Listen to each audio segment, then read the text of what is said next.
Hi hello welcome back to my YouTube channel Saiti Govind blog. ఇవాళ video ఏంటంటే పల్లి చట్నీ అనమాట. ఇది ఇడ్లీకి బాగుంటుంది అండ్ దోశకి అయితే సూపర్ ఎమ్మి. సో ప్రాసెస్ ఏంటో చూసేద్దాం. ఫస్ట్ అయితే ఇలా ప్యాన్లో కొన్ని పల్లీలు తీసుకొని ఫ్రై చేయాలి. సో ఫ్రై చేసిన తర్వాత కొంచెం కూల్ డౌన్ అవ్వడానికి పక్కకు పెట్టేసి కొంచెం వెయిట్ చేయాలి. సో ఇక్కడ అదే ప్యాన్ తీసేసుకొని కొంచెం ఆయిల్ పోసుకోవాలన్నమాట. పోసుకున్న తర్వాత పోపు అంతా వేసేసుకోవాలి. లైక్ జీలకర్ర, ఆవాలు, చెనా దాల్ అండ్ మినప్పప్పు. ఇవి క్వాంటిటీ అయితే కొంచెం ఎక్కువగానే తీసుకోవాలి. సో ఇలా ఒకసారి ట్రై చేయండి, సూపర్ ఎమ్మి చట్నీ అయితే వస్తుంది.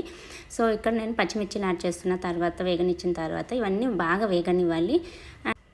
సో ఇప్పటివరకు మన ఛానల్ని ఎవరైతే సబ్స్క్రైబ్ చేయలేదో please do subscribe and like, share and comment. So ఇలానే సపోర్ట్ చేస్తూ ఉండండి. సో ఇక్కడ ఏంటంటే కొంచెం చింతపండు యాడ్ చేయాలి, అది వేగనిచ్చిన తర్వాత. సో ఇప్పుడు కూడా కొంచెం హీట్ అనేది కొంచెం చింతపండు కూడా కొంచెం హీట్ అయ్యే వరకు వేగనించాలి. ఆ తర్వాత ఈ స్టఫ్ మొత్తం కొంచెం పక్కన పెట్టుకోవాలి. సో దట్ కొంచెం కూల్ అయ్యేదాకా మనం వెయిట్ చేయాలన్నమాట. సో ఇందాక పీల్ అవుట్ చేయాల్సిన పీనట్స్కి ఇప్పుడు పీల్ ఆఫ్ చేసేసిన తర్వాత ఇది కూడా ఆప్షనల్.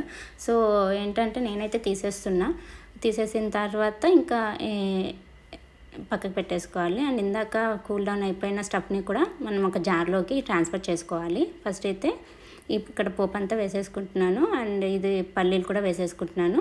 అండ్ కొంచెం టేస్ట్ సాల్ట్, సో చూసుకొని వేసుకోండి సాల్ట్.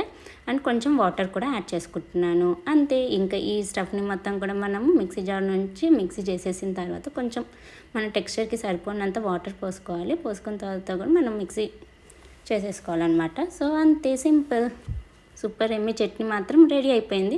సో ఈ స్టఫ్ని ఇంకో బౌల్కి ట్రాన్స్ఫర్ చేసుకొని పోపేసుకోవడమే. బై.